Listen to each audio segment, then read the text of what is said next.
মিরপুরের home of ক্রিকেটে আবারও মুখোমুখি হচ্ছে বাংলাদেশ ও পাকিস্তান। গত বছর পাকিস্তানের মাটিতে তাদের হোয়াইট ওয়াশ করার সেই ঐতিহাসিক স্মৃতি এখনো তরতাজা। এবার ঘরের মাঠে বাবর আজমদের আরও একবার নাস্তানাবুদ করতে হেড কোচ ফিল সিমন্স সাজাচ্ছেন এক শক্তিশালী এবং ভারসাম্যপূর্ণ একাদশ। ওপেনিংয়ে নতুন মুখের অভিষেক আর বোলিংয়ে নাহিদ রানার গতির লড়াই নিয়ে বিস্তারিত থাকছে বিশেষ প্রতিবেদনে।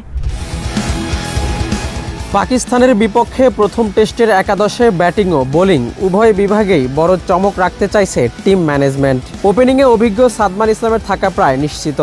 সাম্প্রতিক সময়ে 5 ম্যাচের 4টিতেই 50 আর একটি দুর্দান্ত সেঞ্চুরি করে তিনি আছেন দারুণ ছন্দে।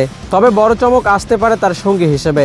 ফর্মে না থাকা মাহমুদুল হাসান জয় ও তানজিদ তামিমের পরিবর্তে এই ম্যাচে অভিষেক হতে পারে তরুণ প্রতিভা অমিত হাসানের।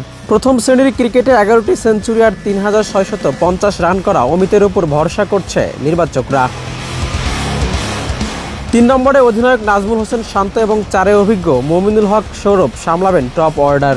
মমিনুলের সামনে এই ম্যাচে রয়েছে এক অনন্য মাইল ফলকের হাতছানি। আর মাত্র 141 রান করলেই তৃতীয় বাংলাদেশি হিসেবে টেস্টে 5000 রানের ক্লাবে নাম লেখাবেন তিনি। মিডল অর্ডারে দলের বড় শক্তির জায়গা মিস্টার ডিপেন্ডেবল মুশফিকুর রহিম ও উইকেট রক্ষক ব্যাটার লিটন কুমার দাস।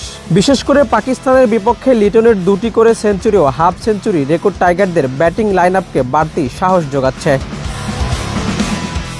বোলিং ইউনিটে মিরপুরের উইকেটে বরাবরের মতোই স্পিন আক্রমণে প্রধান অস্ত্র মেহেদী হাসান মিরাজ ও তাইজুল ইসলাম। তবে ফিল সিমন্সের পরিকল্পনায় এবারও থাকছে 3 পেসার নীতি, যেখানে গতির ঝড়ে পাকিস্তানি ব্যাটারদের তটস্থ রাখতে প্রস্তুত নাহিদ রানা।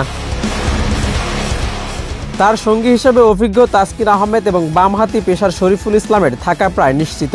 আগামী 8 তারিখ থেকে শুরু হতে যাওয়া এই সিরিজে এমন এক ভারসাম্যপূর্ণ একাদশ নিয়ে কি পারবে টিম টাইগার্স পাকিস্তানের বিপক্ষে দাপুটে জয় তুলে নিতে? শাহিন আলম, খেলার কাগজ।